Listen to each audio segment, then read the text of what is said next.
ये हुकूमत की बहुत बड़ी नाअहली है। इन्होंने इस चीज़ को जिस तरीके से ख़राब किया सिचुएशन, उसकी सारी ज़िम्मेदारी हुकूमत वक्त पर है और इनके वज़रा पर है। और जिस अंदाज से ये जलती पर तेल डाल रहे हैं वो बहुत खौफनाक सूरत हाल है और इनको इस चीज़ से इज्तनाब करना चाहिए, बिल्कुल इज्तनाब करना चाहिए। और किसी को इस किस्म के गद्दारे वतन के सर्टिफिकेट देने का हक़ नहीं है। हम सब लोग पाकिस्तानी हैं, इस मुल्क से मोहब्बत करते हैं। अगर देखें, आप ज़रा पीछे जाएं, हमारे दौर में जाएं, जनाब ताहिरुल कादरी साहब वहाँ तशरीफ़ लाए थे अपने पूरे एक एहतजाज के सिलसिले में इस्लामाबाद में। उस वक़्त मैं प्राइम मिनिस्टर था। क्या हमने इस तरह उनको डील किया था? क्या हमने उनके ऊपर कोई तोहमत लगाई थी? क्या हमने उनके ख़िलाफ़ कोई सर्टिफिकेट इशू किया था? हमने मामलात को संभालना होता है।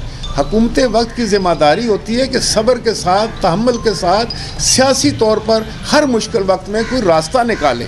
ये तो मुश्किल खुद पैदा करने वाले हैं। They are not part of the solution, they are part of the problem. इनका ये मसला है जी।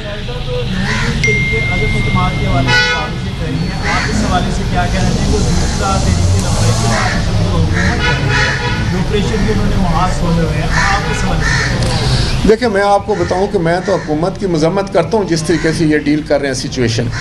ये तरीका नहीं है। आधे वज़रा तो पहले तारीफ़ें कर रहे थे, आज उनकी वो मुखालफत कर रहे हैं।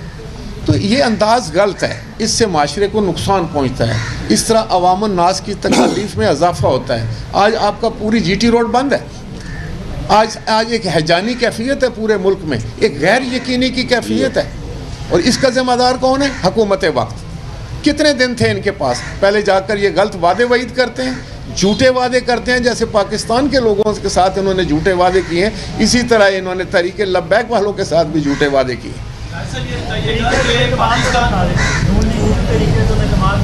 देखिए, हम तो शुरू से ये कह रहे हैं कि अदम एतमाद जो है एक जमहूरी हथियार है आपके पास।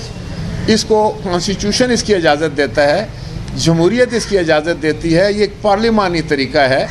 अगर वो कोई लाना चाहेगा तो बिल्कुल हम उसके साथ हों। क्या वजह है कि हुकूमत जो है अपनी नाक़िस-तरीन कारकर्दगी, जिसको हर अपोजिशन की पार्टी कहती है कि हुकूमत ने महंगाई कर दी, सूरत हाल को कंट्रोल करने में काम रहेगी, लेकिन कोई ऐसी तहरीक जो माजी में हुकूमतों के खिलाफ चलाते रहे, तहरीक इंसाफ ने नून लीग के खिलाफ चलाई, नून लीग ने आपके खिलाफ चलाई, जैसे पीछे रह जाएंगे। तो ये जो 3 साल है अपोजिशन ने तो हुकूमत के साथ मिलकर उसको 5 साल पूरे करने का लगता है। देखिए, मैं आपको बताऊँ कि अच्छा तरीका तो यही होता है कि जो हुकूमत किसी तौर पर भी आ जाए उसको वक्त दिया जाए ताकि वो अपने आप को संभाले और मुल्की हालात को बेहतर करे, मुल्क के अवाम की खिदमत कर सके।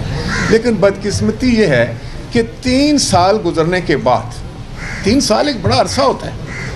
ये तो कहते थे कि हम पहले 100 दिन में पता नहीं क्या कमाल कर देंगे। ये तो कहते थे हमारे पास इतनी काबिल टीम है कि जब वो बाहर निकलेगी तो आपको पता चलेगा कि वो टीम क्या कमालात करती है। आपने देखे कमालात, और टीम को भी देखें और इनके कमालात को भी देखें, तो फिर तो आपको ये सवाल करने की भी ज़रूरत महसूस नहीं होगी। और दूसरी बात यह है जी कि मैंने जैसे पहले अर्ज़ की ना कि कोई एक चीज़ तो होती है ना जिसमें आदमी कहता है कि ये जनाब बात माँ सिवाय ये कि इनसे जो सवाल आप करेंगे ये कहेंगे ये पिछली हुकूमतों का किया दर है, इन्होंने कुछ नहीं करना।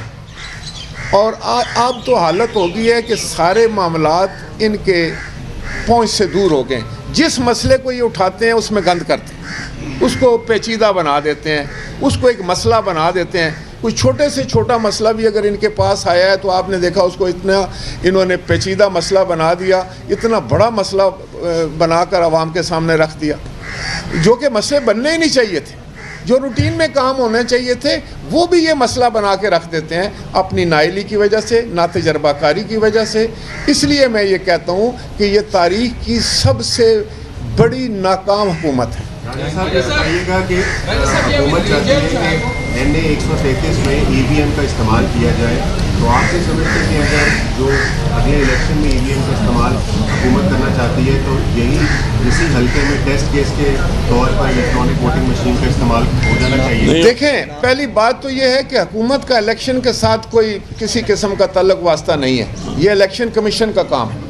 कहना चाह रहे हैं? देखिए, वो नहीं कह सकते, इलेक्शन कमीशन तो इसको रद्द कर चुका है, इतराज़ात लगा चुका है। तो मैं हमेशा ये कहता हूँ कि शायद मशीन अच्छी हो, लेकिन उसको प्रेजेंट करने के लिए, उस पर बहस करने के लिए, उसको समझने समझाने के लिए भी ज़रूरी है कि हुकूमत अपोजिशन के साथ बैठती, हम अपने एक्सपर्ट्स को बिठाते, जो हमारे तहफ़्फ़ुज़ात हैं, जो हमारे खौफ हैं, वो हम उनके सामने रखते, उसके हमें जवाब मिलते तो मसला हल हो जाता।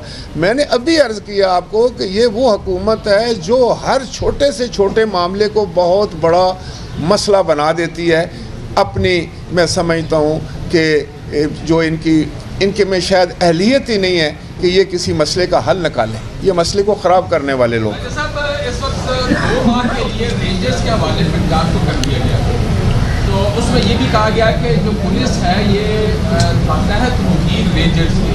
क्या ऐसा होता है कि रेंजर्स के मातहत जब वो पुलिस को कर दिया जाए, दूसरा TLP के भी और पुलिस के जो एहलकार पंजाब बाहर को हुए, इसका जिम्मेदार को इसको ठहराते हैं? देखिए, मैं आपको बताऊं कि रेंजर्स तो एक कानूनी हक होता है गवर्नमेंट का कि वो जहाँ ज़रूरी महसूस करे वो किसी भी लॉ इन्फोर्सिंग एजेंसी को, किसी फोर्स को वो जो है वो बुला सकती है आइन के तहत। जहाँ तक ये है कि पुलिस का, तो पुलिस का भी मैं आपको बताऊं कि बड़े दावे थे इनके कि हम तो इसको मॉडल पुलिस बना देंगे।